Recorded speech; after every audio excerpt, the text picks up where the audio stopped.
Praise the lord. దేవునికి మహిమ కలుగునుగాక. ఈ శ్రేష్టమైన సమయంలో ఈ యొక్క బెతిస్తా ప్రేయర్ మినిస్ట్రీస్ యూట్యూబ్ ఛానల్ ద్వారా మరొకసారి మేము అందరినీ కలుసుకోవడానికి ప్రభు ఇచ్చిన చక్కని అవకాశాన్ని బట్టి దేవుడి నామానికి మహిమ చెల్లిస్తూ ఉన్నాను.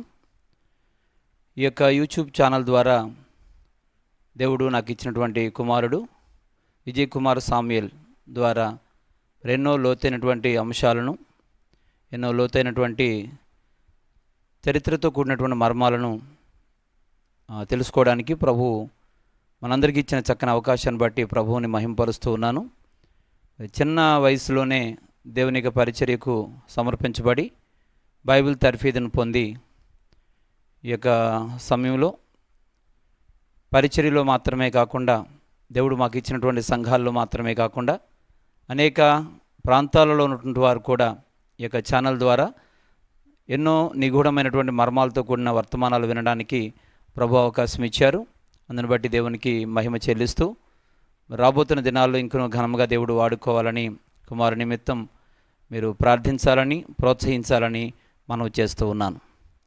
ఈ యొక్క శ్రేష్టమైనటువంటి సమయంలో ఈనాటి అంశము దేవుడు కుటుంబ వ్యవస్థను ఏ విధంగా ఆశీర్వదిస్తాడు అనేటువంటి విషయాన్ని గురించి కొద్ది నిమిషాలు దేవుని యొక్క వర్తమానం ద్వారా మనం విందాము. ఈ సమయంలో తలలు వంచినట్లయితే చిన్న ప్రార్థన చేసుకుందాం. మహోన్నతుడా, మహిమగల దేవానికి స్తోత్రాలు చెల్లిస్తున్నాం. ఈ శ్రేష్టమైనటువంటి తరుణములో కుటుంబ వ్యవస్థను నువ్వు ఆశీర్వదించాలి అనంటే ఆ కుటుంబంలో ఉన్నటువంటి వారు ఏ రీతిగా జీవించాలనో, ఏ విధంగా నీ వైపు చూచి నేను వెంబడించాలో ఆ సంగతులు తెలుసుకోవడానికి మీరు మాకు కృప దయచేయండి. మాట్లాడుచున్న నన్ను, వినుచున్నటువంటి నీ ప్రియబిడ్డలందరినీ కూడా మీరు ఆశీర్వదించమని సర్వశక్తులకు యేసుక్రీస్తు నామములో ఈ ప్రార్థన అడుగుచున్నాం తండ్రి, ఆమెన్. ప్రియులారా, మరి యొక్క శ్రేష్టమైన సమయంలో దేవాతి దేవుడు తన పరిశుద్ధ గ్రంథంలో మానవులను ఏ రీతిగా ఆశీర్వదిస్తూ వచ్చారో అనే విషయాలని మనం చూస్తూ ఉన్నప్పుడు, అనాది కాలంలో ఒంటరిగా ఉన్నటువంటి నరుణ్ణి కుటుంబముగా చేయుడు కొరకు సాటి అయిన సహాయమును దేవుడు సిద్ధపరిచి ఆనాటి దినాన వారిని జతపరిచి ఉన్నాడు. అయితే ఆనాటి నుంచి ఈనాటి వరకు కూడా కుటుంబ వ్యవస్థలో మూలమైనటువంటి వారు భార్యాభర్తలు. వారిరువురు కూడా దేవుని యొక్క సన్నిధిలో ఏ రీతిగా జీవిస్తే దేవుడు వారిని ఆశీర్వదిస్తాడో, తరువాత దేవుడు వారిని ప్రేమించి వారికి ఇచ్చినటువంటి సంతానాన్ని ఏ రీతిగా ఆశీర్వదిస్తాడో అనేటువంటి విషయాలని మనం పరిశుద్ధ గ్రంథంలో ధ్యానించినట్లయితే, కీర్తనల గ్రంథం 128వ కీర్తన మొదటి నుండి మరి ఆ వచనాలు మనం చూసినట్లయితే, యెహోవా యందు భయభక్తులు కలిగి ఆయన త్రోవల యందు నడిచి వారందరూ ధన్యులు. నిశ్చయముగా నీవు నీ చేతుల కష్టార్జితము అనుభవించదు. నీవు ధన్యుడవు, నీకు మేలు కలుగును. నీ లోగిట నీ భార్య ఫరించు ద్రాక్షవల్లి వలె ఉండును. నీ భోజనము బల్ల చుట్టూ నీ పిల్లలు ఒలివ మొక్కల వలె ఉందురు.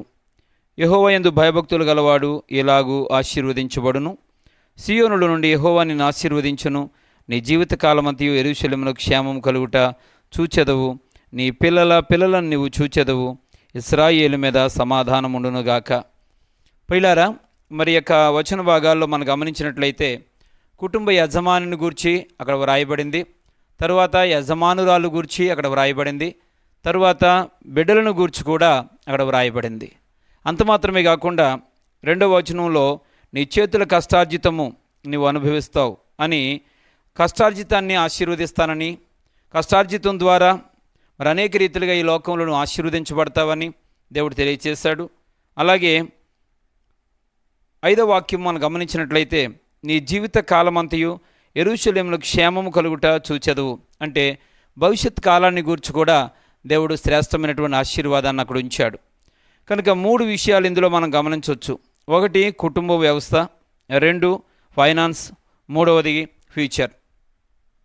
ఇలా మనం చూసినట్లయితే దేవుడు మొదటిగా కుటుంబాన్ని ఆశీర్వదిస్తూ ఉన్నాడు. అయితే ఆశీర్వదించబడాలి అని అంటే మొట్టమొదటిగా భార్యాభర్తలు ఇద్దరూ కూడా దేవుని యందు భయభక్తులు కలిగిన వారిగా జీవించాల్సినటువంటి అవసరత ఉంది. భయభక్తులు లేనటువంటి మరి భార్యాభర్తలు దేవుని చేత ఎట్టి పరిస్థితుల్లో కూడా ఆశీర్వదించబడలేరు. పరిశుద్ధ గ్రంథంలో మనం అనేక సందర్భాల్లో మనం చూసినప్పుడు అబ్రహాము, శారా ఆశీర్వదించబడ్డారు. కారణం ఏంటంటే వారు దేవుని ఎడల భయభక్తులు కలిగిన వారిగా వారు జీవిస్తూ వచ్చారు. అయితే లోతు తన భార్య వారు కూడా కుటుంబమే కానీ వారు ఆశీర్వదించబడలేకపోయారు. కనుక కారణం దేవుని యందు భయభక్తులు కలిగి ఉండడం ద్వారానే మనం ఆశీర్వదించబడతాం అనే విషయాన్ని ఇక్కడ మొదటిగా గమనించాలి. తరువాత దేవుడు వారిని ప్రేమించి ఇచ్చినటువంటి సంతానం వారు కూడా ఆశీర్వాదకరంగా ఉండాలి. పిల్లారా, ఇక్కడ గమనించాలి మనం ఏంటి అనంటే దేవుడు ఎవరిని ఆశీర్వదిస్తాడు అనంటే భయభక్తులు కలిగినటువంటి కుటుంబాన్ని. చూసినట్లయితే ఎవరు భయభక్తులు కలిగి ఉండాలి? కుటుంబ యజమాని లేక భర్త అనేటువంటి వారు మొదటిగా దేవుని భయభక్తులు కలిగిన వారిగా మనకు కనబడాలి. దేవుడు చూస్తూ ఉంటాడు, ఎవరైతే భయభక్తులు కలిగి ఉంటారో వారిని మాత్రమే ఆయన ఆశీర్వదిస్తాడు. ఇక్కడ యెహోవా యందు భయభక్తులు కలిగి ఆయన త్రోవల యందు నడిచేటువంటి కుటుంబ యజమానిని దేవుడు ఆశీర్వదిస్తాడు. ఆ తరువాత ఆ యజమాని ఆశీర్వదించబడాలి అనంటే అతడు దేవుని యందు భక్తి కలిగిన వాడిగా జీవించాలి. ఎవరు భక్తి కలిగిన వారు అనంటే ఎవరైతే దేవుని యొక్క ఆజ్ఞలను పాటిస్తారో, ఎవరైతే ఆజ్ఞలకు లోబడి జీవిస్తారో వారు ఖచ్చితంగా దేవుని చేత ఆశీర్వదించబడతారు.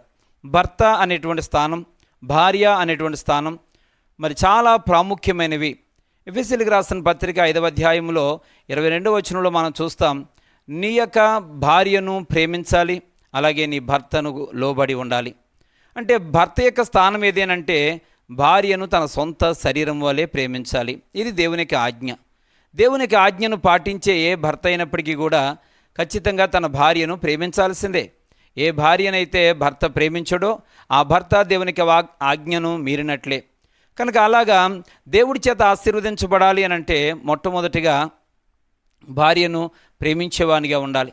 అలాగే భార్య దేవుని చేత ఆశీర్వదించబడాలి అనంటే ఖచ్చితంగా భర్తకు లోబడి జీవించాలి. ఈనాటి దినాల్లో చాలామంది భర్తలు ఎంతో భక్తి కలిగిన వారిగా కనబడుతున్నారు, కానీ భార్యను ప్రేమించలేకపోతూ ఉన్నారు. ప్రేమించని భార్య మరి ఎట్టి పరిస్థితుల్లో కూడా లోబడదు. భర్త ఖచ్చితంగా భార్యను ప్రేమించాల్సిందే. ఏ భార్య అయితే ప్రేమించబడుతుందో ఆ భార్య ఖచ్చితంగా భర్తకు లోబడి జీవించే అవకాశం ఉంటుందని ఈ సందర్భంగా జ్ఞాపకం చేస్తూ ఉన్నాను. అలాగే ప్రతి భార్య కూడా భర్తకు లోబడి ఉండాలి. ఏ భార్య అయితే భర్తకు లోబడి ఉండదో ఆ భార్యను దేవుడు ఆశీర్వదించే అవకాశం లేదు. కనుక ప్రతి భర్త తన భార్యను ప్రేమించాలి, ప్రతి భార్య తన భర్తకు లోబడి ఉండాలి. అది వారి ఇరువేక ధర్మం. ఆ ధర్మాన్ని వారు కాపాడుకుంటూ ఉన్నప్పుడు వారిని ప్రేమించిన బిడ్డలు వారు కూడా తల్లిదండ్రులకు లోబడి జీవించాలి. ఏ బిడ్డలైతే తల్లిదండ్రులకు లోబడతారో ఆ బిడ్డలను దేవుడు ఆశీర్వదిస్తాడు. వారికి భవిష్యత్ కాలాన్ని దేవుడు ఆశీర్వాదకరంగా ఉంచుతాడు. ఈనాటి దినాల్లో అనేక కుటుంబాలు ఆశీర్వదించబడకపోవడానికి గల కారణం పిల్లరా, మనం గమనించినట్లయితే ఈ లోపాలు ఖచ్చితంగా ఇప్పుడు చెప్పబడినటువంటి విషయాలలో కొన్ని లోపాలు ఖచ్చితంగా ప్రతి ఒక్కరిలో ఉంటూ ఉన్నాయి. కనుక భర్త ఎంతో భక్తి కలిగిన వారిగా జీవిస్తున్నప్పటికీ కూడా భార్యను ప్రేమించలేని వానిగా, బిడ్డలను సరైనటువంటి మార్గంలో నడిపించలేని వానిగా ఉంటూ ఉన్నాడు. అలాగే భార్య కూడా అన్ని విషయాల్లో భర్తకు లోబడని దానిగా, అలాగే బిడ్డలను సంరక్షణలో చక్కగా వారు సంరక్షించలేకపోవడం అనేది చాలామంది భార్యలు వారికి లోటై ఉంటూ ఉంది. పిల్లరా, అలాగే పిల్లలైన వారు కూడా తల్లిదండ్రులకు లోబడలేని వారిగా, అవిధేయత కలిగిన వారిగా జీవిస్తూ ఉన్నారు. ఇలాంటి పరిస్థితులు కలిగినటువంటి కుటుంబమును దేవుడు ఆశీర్వదించాలి అని ఎంతగా మనం ప్రార్థించినప్పటికీ కూడా అది సాధ్యం కాకపోవచ్చు. కనుక దేవుడు ఒక కుటుంబాన్ని ఆశీర్వదించాలి అని అంటే అపోస్తుల కార్యాల్లో మనం గమనిస్తాము. అపోస్తుల కార్యాలు 10వ అధ్యాయము మొదటి 3 వచనాల్లో మనం గమనిస్తే, ఇటలీ పటాలంలో శతాధిపతి అయిన కొర్నేలి అని భక్తిపరుడొకడు కైసరులో ఉండెను. అతడు తన ఇంటి వారందరితో కూడా దేవునియందు భయభక్తులు కలవాడై ఉండి ప్రజలకు బహుధర్మము చేయుచు ఎల్లప్పుడూ దేవునికి ప్రార్థన చేయువాడు. ఇక్కడ గమనించినట్లయితే మరి కొర్నేలిని గురించి మనం చూస్తూ ఉన్నాం. తన ఇంటి వారందరితో కూడా దేవునియందు భయభక్తులు కలిగిన వాడు. ఎవరైతే దేవునియందు భయభక్తులు కలిగిన వానిగా మరి జీవిస్తారో అనగా తన ఇంటి వారందరితో, తాను మాత్రమే భయభక్తులు కలిగిన వాడు కాదు, తన ఇంటివారు అనగా తన భార్య, తన బిడ్డలను దేవునియందు భయభక్తులు కలిగిన వారిగా ఆయన నడిపించగలుగుతూ ఉన్నాడు. దేవుని యొక్క వాక్యం అంటున్నటువంటి ప్రియమైనటువంటి వారలారా, ఈ విషయాన్ని మనం గమనించాలి. మనం భక్తిగా జీవిస్తూనే మన యొక్క భార్య బిడ్డలను కూడా సక్రమంగా నడిపించాల్సిన బాధ్యత ప్రతి పురుషుని మీద ఉంది. కనుక ఏ పురుషుడైతే భార్యను బిడ్డలను దైవ సహవాసంలోనికి, సన్నిధిలోనికి నడిపించలేకపోతాడో అతడు దేవుని యొక్క ఆశీర్వాదాన్ని పోగొట్టుకునేటువంటి పరిస్థితిలో ఉంటూ ఉంటాడు.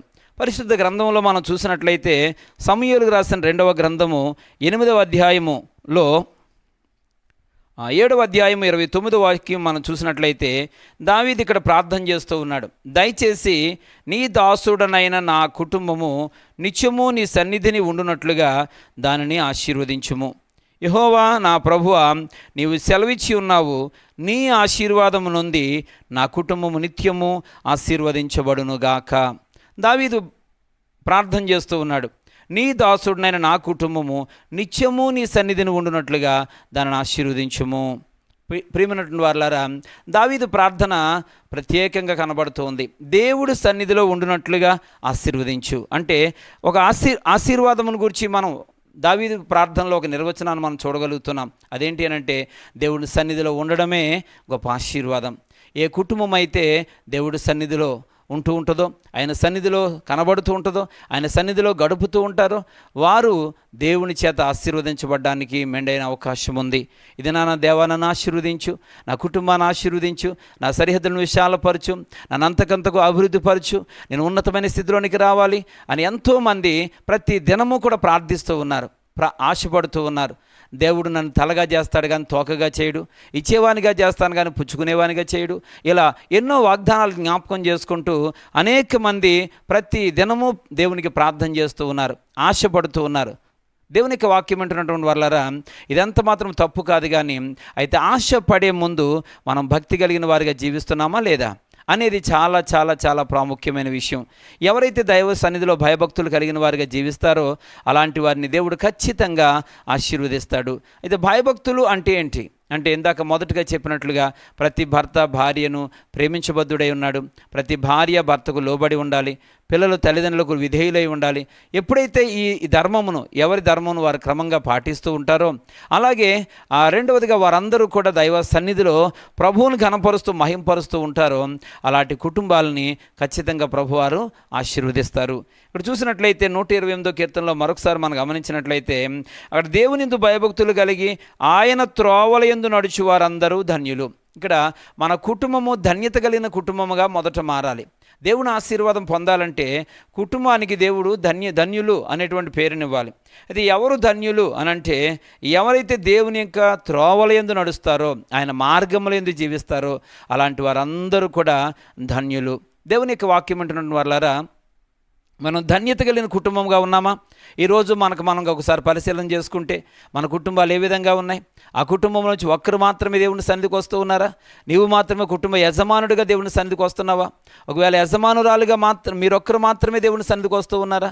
ఒకవేళ తల్లిదండ్రులు ఇద్దరు కూడా దేవుని మందిరానికి రాకుండా పిల్లలు మాత్రమే దేవుని మందిరానికి వస్తూ ఉన్నారా? ఈరోజు ఒక కుటుంబంలో ఉంటుండి మీరు, మాది ఒక కుటుంబం అని చెప్పుకుంటున్న మీరు, మీ కుటుంబంలో ఎవరెవరు దేవుని మందిరానికి వస్తూ ఉన్నారు? ఎంతమంది దేవుని మందిరానికి రాగలుగుతున్నారు? ఇంకా ఎంతమంది దేవుడి సన్నిధికి దూరంగా ఉంటూ ఉన్నారు? దేవుడి సన్నిధిలో మనం ఉన్నప్పుడు దేవుడు మనల్ని ఆశీర్వదిస్తాడు. ఒక ధన్యత కలిగిన కుటుంబంగా మార్చబడాలి అని అంటే మొదట కుటుంబంలో ఉన్న ప్రతి ఒక్కరూ కూడా దేవుని మందిరంలో ఉండాలి. యెహోషువ అంటాడు, నేను నా ఇంటి వారిని యెహోవాను సేవిస్తాం, దేవుణ్ణి ఆరాధిస్తాం, ఆయన్నే మహిమపరుస్తాం. దావీదు అంటూ ఉంటాడు, ఒక దినము గడుపుట దేవుని మందిరములో 1000 దినముల కంటే శ్రేష్టమని, దేవుని మందిర ఆవరణమును చూడవలనని నా ప్రాణము ఎంతో తృష్ణగొనుచున్నది అని.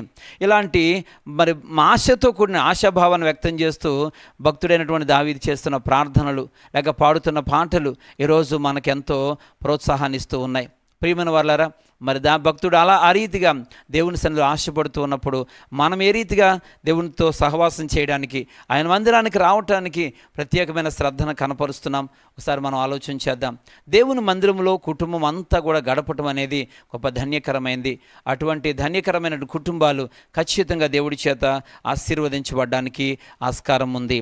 ఈరోజు ప్రతి కుటుంబంలో నుంచి కూడా నా భార్య దేవుని మందిరానికి రావడం లేదు అని చెప్పే పురుషులు ఉన్నారు. కారణం ఏంటంటే నీ భార్యను సరిగా ప్రేమించడం లేదు కనుకనే. నీ సొంత శరీరం వల్ల నీ భార్యను ప్రేమించినప్పుడు ఖచ్చితంగా ఆమె మీ మాట వినేటువంటి అవకాశం ఉంది. అలాగే చాలామంది సహోదరులైనటువంటి స్త్రీలైన వారు మరి చెబుతూ ఉన్నారు, నా భర్త దేవుని మందిరానికి రావడం లేదు. ఎందుకు నీ దేవుని మందిరానికి నీ భర్త రాలేకపోతూ ఉన్నారు? నిన్ను బట్టి నీ దేవుని యొక్క మందిరానికి అతను రాలేకపోవడానికి గల కారణం ఒకటే, నీవు నీ భర్తకు అన్ని విషయాల్లో కూడా లోబడలేకపోతున్నావు. దేవుని యొక్క వాక్యం అంటున్నటువంటి సహోదరి ఖచ్చితంగా దేవుని ఆజ్ఞకు లోబడి నీ భర్తకు అన్ని విషయాల్లో కూడా లోబడి ఉండాలి. లోపరుచుకునే ప్రయత్నం చేసినంత కాలం నీ భర్తను రక్షించుకోలేవు. కనుక ప్రతి భార్య భర్తకు లోబడి విధేయత కలిగి ఉండాలి. అలాగూ ప్రతి భార్య తన భర్తను దేవుని యొక్క సహవాసంలోనికి లేక సన్నిధిలోనికి రాబట్టగలుగుతారు. అలాగే చాలామంది తల్లిదండ్రులైన వారు తన బిడ్డలైనటువంటి వారిని దేవుని సన్నిధికి తీసుకొని రాలేకపోతూ ఉన్నారు. చిన్న వయసులో ఉన్నప్పుడు వారు దేవుని మందిరానికి రాలేరని లేక నిద్రపోతున్నారని కారణాలు చెప్పేవారిగా ఉంటూ ఉంటారు. రాను వారు దేవుని మందిరానికి పూర్తిగా దూరస్తులైపోయి ఆ లోక సంబంధమైన సహవాసాలు ఉంటున్నప్పుడు నా బిడ్డలకు రక్షణ లేదని చెప్పి వారు ఎంతగానో కన్నీరు కార్చి ప్రార్థన చేస్తున్నారు. వారు దేవుని సహవాసానికి అలవాటు పడకపోవడానికి గల కారణం మీరే కదా. ఎందుకు గత దినాలలో మరి దేవునికి చిన్న వయసులో ఉన్నప్పుడు వారిని దేవుని సన్నిధికి తీసుకొని రాలేకపోవడమే ఈరోజు పెద్ద అయిన తర్వాత వారు వేరు సహవాసాలకు అలవాటు పడడానికి కారణం. కనుక ఆ విధంగా వారిని దేవుని సహవాసానికి దూరం చేసింది కేవలం అలాంటి తల్లిదండ్రులు మాత్రమే.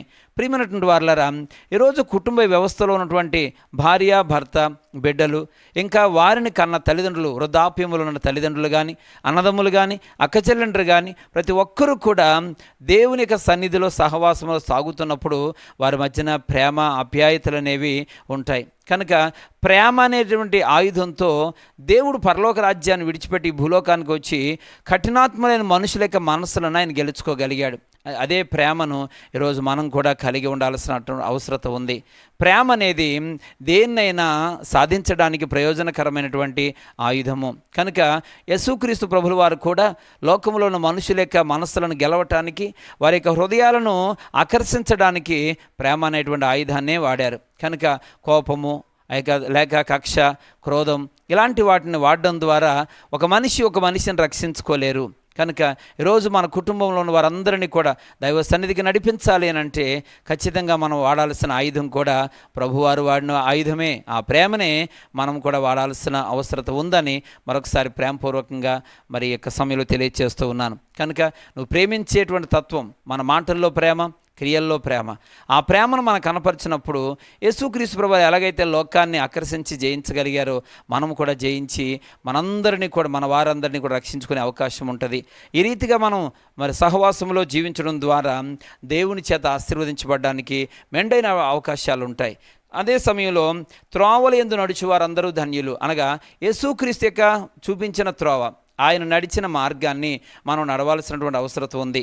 ద్వితీయోపదేశకాండము 28వ అధ్యాయము 1వ వచనం మనం గమనించినట్లయితే, ప్రియులారా, నీ దేవుడైన యెహోవా మాట శ్రద్ధగా విని నేడు నీకు ఆజ్ఞాపించుచున్న ఆయన ఆజ్ఞలన్నిటినీ అనుసరించి నడుచుకుని ఎడల నీ దేవుడైన యెహోవా భూమి మీదనున్న సమస్త జనముల కంటే నిన్ను హెచ్చించును.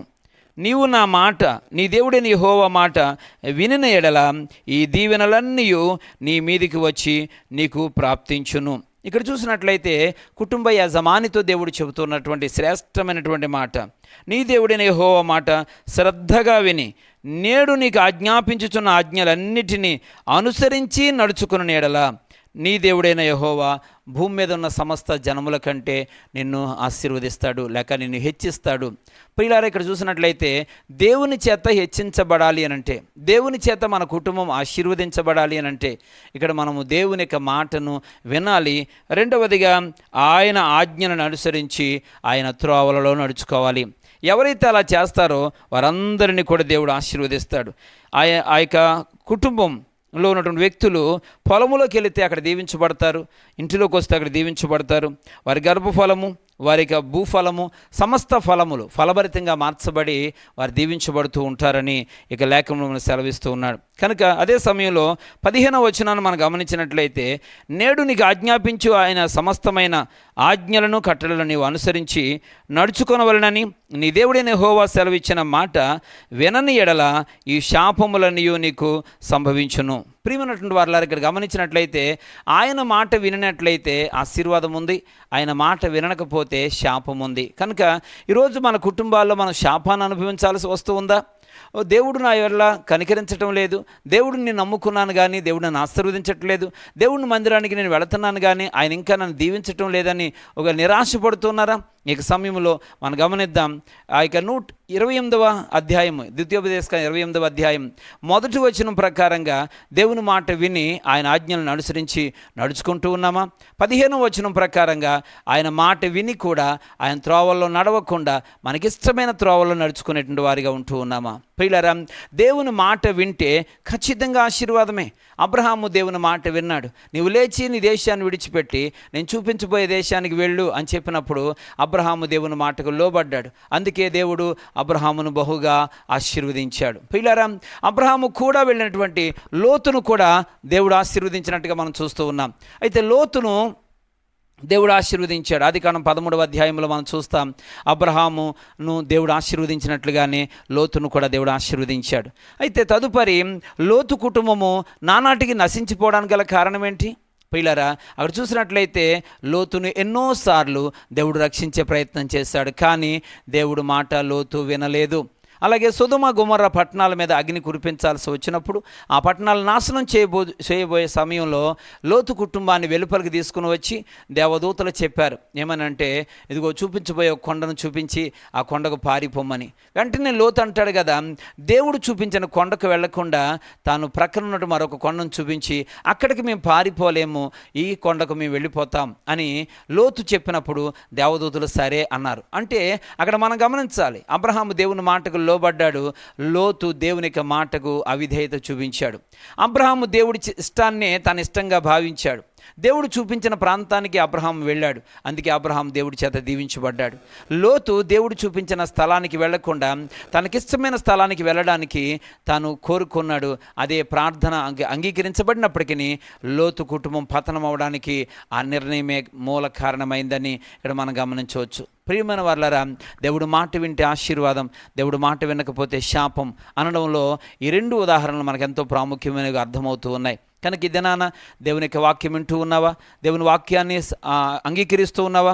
ఆయన చూపించిన త్రోవలో నడుస్తూ ఉన్నావా? లేదా దేవుడి చిత్తం కాకుండా మన సొంత చిత్తాన్ని స్థాపించి నేను ఇలా జీవించాలనుకుంటున్నాను, నేను ఇలా నడుచుకోవాలనుకుంటున్నాను, ఇది నాకు యథార్థం అనిపిస్తూ ఉంది కాబట్టి నేను నడుచుకునే మార్గంలో దేవుడు నాకు సహాయం చేయాలనేటువంటి ప్రయత్నంలోనే గత కాలం అంతా గడుపుతూ ఆశీర్వదిస్తానని దేవుడు వాగ్దానం చేశాడు కనుక ఖచ్చితంగా దేవుడు ఆశీర్వదిస్తాడని ఎదురు చూస్తూ ఉన్నావేమో. నీ జీవితంలో ఎంతకాలము నీ చిత్తాన్ని దేవుడు అంగీకరించమని కోరుకుంటూ ప్రార్థిస్తూ ఆశీర్వదించాలని దేవుడిని అడిగితే అది సాధ్యపడదు. ప్రియమైన వారలారా, దేవునికి ఆశీర్వాదం నిజముగా కావాలనుకున్నప్పుడు మన సొంత చిత్తాన్ని స్థాపించడం మానేసి దేవుని చిత్తానికి లోబడేటువంటి ఆలోచన మన మదిలోనికి తెచ్చుకోవాలి. ప్రభువా, నా ఇష్టము కాదు, మీ ఇష్టమే నా ఇష్టం, మీరు ఏది చెబితే అది చేస్తాను, మీరు నడిపించిన మార్గంలో నేను నడుస్తాను, మీరు ఆజ్ఞాపించిన ఆజ్ఞలు నేను పాటిస్తాను తండ్రి అని చెప్పి ప్రతిదినము దేవుని దగ్గర ప్రార్థించుకుంటూ ఉండాలి. అదే సమయంలో గతించిన దినాల్లో నీ మాట వినకుండా నేనెంతవరకు ఒకవేళ నేను శాపగ్రస్తురాలనై ఒకవేళ నీ నామానికి అవమానం తెస్తూ ఉన్నానేమో, దేవా నన్ను క్షమించుమని ప్రార్థించి ఇక మీద నీ చిత్తానికి లోబడతానని దేవుని యొక్క సన్నిధిలో మనం ప్రార్థించుకోవడం ఎంతో ప్రయోజనకరం అవుతుంది. ప్రియమైనటువంటి వారలారా, దేవుని చేత ఆశీర్వదించబడడం అనేది చాలా సులువైనటువంటి విధానం. యేసుక్రీస్తు ప్రభువారు అందరినీ ఆశీర్వదించడానికి ఇష్టపడుతున్న దేవుడు. అనాది కాలంలో ఆయన ఆశీర్వదించాడు. భూమిని నిండించండి, ఫలించండి, అభివృద్ధి పొందండి అని చెప్పి కుటుంబ వ్యవస్థను ఆయన ఆశీర్వదించినటువంటి సందర్భాన్ని మనం గమనిస్తున్నప్పుడు దేవుడికి ఎంతో ఇష్టమైంది నరుడు ఒంటరిగా ఉండడం కాదు, నరుడు దీనస్థితిలో ఉండడం కాదు, పేదరికంలో ఉండడం కాదు, తన బిడ్డలైన వారిని ఉన్నతమైన స్థితిలో ఉంచాలని, ధైర్యవంతులుగా చేయాలని, అనేకులకు ఆశీర్వాదకరంగా చేయాలని ఆయన అనాది సంకల్పం. ఆనాటి నుంచి ఈనాటి వరకు కూడా కుటుంబ వ్యవస్థను ఆశీర్వదించాలని దేవుడు చూస్తున్నప్పుడు ఆయన మాటకు అవిధేయత చూపించి కుటుంబ వ్యవస్థను పతనం చేసుకునే పరిస్థితిలో ఈరోజు మానవులమైన మనం ఉంటూ ఉండడం ఎంతో విచారకరం. ఆనాటి నుంచి ఈనాటి వరకు కూడా దేవుడు ఎంతో వేదన చెందుతూనే ఉన్నాడు. ఆదామును ఒంటరిగా ఉన్నవాడిని కుటుంబంగా చేస్తే, అలాగే దేవుడు చక్కని సంతానాన్ని ఇస్తే, ఆ తర్వాత ఆదాము దేవుని మాటకు అవిధేయత చూపించి ఆ అవ్వ ద్వారా దేవునిక ఉన్నత సంకల్పాన్ని మరి నీరుగార్చేసి ఆ విధంగా వారు శాపగ్రస్తులయ్యారు. ఆనాటి నుంచి ఈనాటి వరకు కూడా అదే పరిస్థితి. కనుక ఈ వర్తమానం వింటున్నటువంటి ప్రియ సహోదరి సహోదరుడా, నీ యొక్క జీవితంలో ఒక మలుపుగా ఇక మంచి నిర్ణయాన్ని తీసుకో, దేవుని మీద ఆధారపడు. ఇక మీద దేవా నా కుటుంబాన్ని ఆశీర్వదించు అని ప్రార్థించిన ప్రతిసారి ప్రభువా నీ మాట నేను వింటాను, నీ యొక్క త్రోవలలో నేను నడుస్తాను, నీ యందు భక్తి కలిగిన వ్యక్తిగా నేను జీవిస్తాను తండ్రి అని చెప్పి ప్రార్థించడం ప్రారంభించండి. దేవుడు ఖచ్చితంగా మిమ్మల్ని ఆశీర్వదిస్తాడు. అలాగే మీ బిడ్డలైనటువంటి వారిని కూడా సక్రమంగా దేవుని సన్నిధిలో నడిపించండి. చిన్న వయసు నుంచి వారు దేవుని యొక్క భయభక్తుల్లో వారిని పెంచే ప్రయత్నం చేయండి. ఎట్టి పరిస్థితుల్లోనూ కూడా వారిని లోక సహవాసాలు విడిచిపెట్టవద్దు. ప్రియమైనటువంటి వారులారా, మన బిడ్డల కొరకు మనం ఎంతగానో ప్రార్థించాం. దేవుడిచ్చిన బిడ్డలని దేవుని కొరకు పెంచుదాం. అంత మాత్రమే కాకుండా రకరకాల భయాలు, ఈరోజు మరి అనేక రకాల భయాలు మనుషులను పట్టి పీడిస్తూ ఉన్నాయి. కనుక ఇప్పుడు ఏ సమయంలో ఏం జరగబోతుందో తెలియనటువంటి పరిస్థితి. కానీ నీ కుటుంబం భక్తిగల కుటుంబముగా దేవుడు సన్నిధిలో నువ్వు కనబడినప్పుడు భక్తిగల కుటుంబాన్ని దేవుడు కాపాడుకుంటూ ఉంటాడు, రక్షిస్తూ ఉంటాడు. వారిని ఆశీర్వదించడం మాత్రమే కాకుండా, వారిని అభివృద్ధి చేయడం మాత్రమే కాకుండా, వారిని ఫలింప చేయడం మాత్రమే కాకుండా వారిని అన్ని విషయాల్లో కూడా సంరక్షిస్తూ ఉంటాడు. కనుక ప్రస్తుత దినాల్లో ఎంతో భయంకరమైనటువంటి దినాలు మనం గడుపుతూ ఉన్నాం. అలాగే క్షణక్షణం కూడా భయంగా జీవిస్తూ ఉన్నాం. ఏ మనిషికి కూడా మరి ఎంతకాలం ఈ లోకంలో క్షేమంగా ఉండగలమో అనేటువంటి ధైర్యం లేకుండా పోతున్నటువంటి నేటి దినాలలో దేవుని సన్నిధిలో నమ్మకంగా భయభక్తులు కలిగి జీవిస్తూ ఉన్నప్పుడు ఖచ్చితంగా దేవుడు తన దూతల ద్వారా ఆయన రక్షిస్తాడు. 91వ కీర్తన మనం చూస్తూ ఉన్నప్పుడు ఆ యొక్క మొదటి నుంచి చివరి వరకు మనం గమనించినప్పుడు ఏ భయము లేకుండా సురక్షితంగా ఉన్నట్లుగా దేవుడు గొప్ప వాగ్దానంతో మనల్ని నింపుతూ ఉన్నాడు, బలపరుస్తూ ఉన్నాడు. నీ కుడి ప్రక్కన 1000 మంది పడినా, నీ ప్రక్కన 1000 మంది పడినా, కుడి ప్రక్కన 10,000 మంది కూలినా అపాయం నీ యొద్దకు రాదు. దేవదూతలు నిన్ను చేతులతో ఎత్తి పట్టుకుంటారు. అలాగే పగటి వేళ ఎగురు బాణం కానీ, చీకట్లో సంచరించే తెగులు కానీ, మధ్యాహ్నం మందు పాడు చేయు రోగం కానీ దేది కూడా నేను భయపెట్టలేదు. నువ్వంత ధైర్యంగా ఉంటావు. ప్రియమైనటువంటి సహోదరి సహోదరుడా, నీ జీవితంలో భయము అనేది ఏమాత్రము కూడా దేవుని ఉద్దేశం కానే కాదు. దేవుడు ఎప్పుడు కూడా ధైర్యం చెప్పేటువంటి వానిగా ఉంటూ ఉంటాడు. సాతానుడైతే భయపెడతాడు. సాతాను యొక్క ఆయుధం భయమైతే దేవుని యొక్క ఆయుధం ధైర్యం. కనుక విశ్వాసం కలిగిన ప్రతి వారు కూడా ధైర్యంగా ఉండగలుగుతారు. దేవుని వైపు చూసి గొప్ప ధైర్యాన్ని కలిగి ఉండాలి. ధైర్యం అనేది మనిషికి ఎంతో భక్తి వలన కలిగేది మాత్రమే. నీ భక్తి నీకు ధైర్యం పుట్టిస్తుంది అని యోబు గ్రంథంలో మనం చూస్తాం. కనుక నీవు భక్తి కలిగిన కుటుంబముగా నీ కుటుంబం సాగుతున్నప్పుడు, కుటుంబంలో ఉన్న వారందరూ కూడా దైవభక్తి కలిగిన వారిగా దేవుని ఎడల భయభక్తులు కలిగి జీవిస్తున్నప్పుడు ఖచ్చితంగా ధైర్యం అనేది ఉంటుంది. వారి చుట్టూ దేవుని యొక్క రక్షణ అనేది ఉంటుంది. దేవుడు కాపాడుతూ ఉంటాడు. షడ్రక్ మేషక్ అబేద్నెగోలని దేవుడు రక్షించాడు. దానియేలుని దేవుడు రక్షించాడు. యోసేపుని దేవుడు రక్షించాడు. యాకోబుని దేవుడు రక్షించాడు. వీరందరూ కూడా దేవుని యందు భయభక్తులు కలిగిన వారు. నోవహు కుటుంబాన్ని దేవుడు రక్షించాడు. వారు నీతి కలిగిన కుటుంబంగా మనకు కనబడుతుంది. ప్రియమైనటువంటి వారులారా, ఈరోజు మనము ఏ కోవకు చెందిన వారిగా ఉంటున్నాం? నీతి కలిగిన కుటుంబంగా మనం ఉన్నామా? భయభక్తులు కలిగిన కుటుంబంగా ఉన్నామా? దేవునికి లోబడేటువంటి కుటుంబంగా ఉన్నామా? ఆజ్ఞలు పాటించేటువంటి కుటుంబంగా మనం ఉన్నామా? ఏ రీతిగా దేవుని వాక్యానికి సరిపోతూ ఉన్నాం? వాక్యానికి అవిధేయతగా ఉంటే మనం ఎవ్వరం కూడా ఆశీర్వదించబడలేం. దేవుని యొక్క వాక్యానికి విధేయులని జీవిస్తే ఖచ్చితంగా దేవుడు బహుగా ఆశీర్వదిస్తాడు. ఈ యొక్క సమయంలో ఈ మాటలు వింటున్నటువంటి ప్రతి ఒక్కరూ కూడా దేవాయికి మీదట నీ యందు భయభక్తులు కలిగి ఉంటాను తండ్రి. ఇన్ని సంవత్సరాలుగా నీతో సహవాసం చేస్తున్నాను, ఏదో కొన్ని మేలులు నేను అనుభవిస్తూ నువ్వు గొప్పవాడు అని చెబుతున్నాను. కానీ నా వెనక చూస్తే ఇంకెన్నో సమస్యలు ఉన్నాయి, ఎన్నో అనారోగ్యాలు నన్ను వేధిస్తూ ఉన్నాయి, మానసికమైన క్షోభ ఎంతగానో నేను భరిస్తూ ఉన్నాను. ఇదంతయు కూడా అన్యజనుల్లో నీ నామానికి అవమానం తెచ్చేదిగా ఉంటూ ఉంది. నా వల్ల నీ నామానికి అవమానం తేకూడదయ్యా. నేను అనేక రీతిలుగా ఆశీర్వదించబడి అనేకులకు ఆశీర్వాదకరంగా ఉంటూ అనేకులకు ధైర్యం చెప్పేటువంటి వ్యక్తిగా నేను జీవిస్తూ నా కుటుంబాన్ని ఆ విధంగా నడిపించుకోవడానికి నీవు నాకు సహాయం చేయతండి అని కుటుంబ యజమానులందరూ కూడా ప్రార్థన చేద్దాం. యజమానురాళ్ళందరూ కూడా జ్ఞానం కలిగిన స్త్రీల వలె ఉంటూ ఈరోజు నా కుటుంబాన్ని చక్కగా దైవభక్తులు నడిపించుకుంటూ, దేవా నన్ను, నా కుటుంబాన్ని, నా భర్తను, నా బిడ్డలను నువ్వు ఆశీర్వదించు తండ్రి అని చెప్పి ఆయన సన్నిధిలో ప్రార్థించేవారిగా ఉందాం. దేవునటువంటి వాక్యం అంటున్నటువంటి సహోదరి సహోదరుడా, ఈ మాటకు లోబడి ప్రతి ఒక్కరూ కూడా ఆ విధంగా ప్రార్థించి ప్రభు యొక్క సహాయాన్ని కోరుకుందాం. దేవుడు ఖచ్చితంగా ఆశీర్వదించే దేవుడు. ఆయన అనేక మందిని ఆశీర్వదించాడు. ఈరోజు ఆశీర్వాదకరంగా ఉన్నటువంటి వారు అనేక మంది దేవుని నామానికి మహిమార్థంగా సాక్ష్యం ఇస్తూ వారు బ్రతుకుతూ ఉన్నారు. మనం కూడా ఆ రీతిగా జీవించడానికి ప్రత్యేకమైన శ్రద్ధను కలిగి ప్రార్థించుకుందాం. తలలు వంచండి. దేవుడు మిమ్మల్ని ఆశీర్వదించాలని నేను ప్రార్థన చేస్తాను. మహోన్నతుడా, మహిమగల దేవ, కృపగల రాజానికి స్తోత్రాలు చెల్లిస్తూ ఉన్నాం. ఈ శ్రేష్టమైన తరుణంలో కుటుంబ వ్యవస్థను నువ్వు ఆశీర్వదించడానికి మాతో మాట్లాడిన అనేక విషయాలను బట్టి నేను స్తుతిస్తూ ఉన్నాం.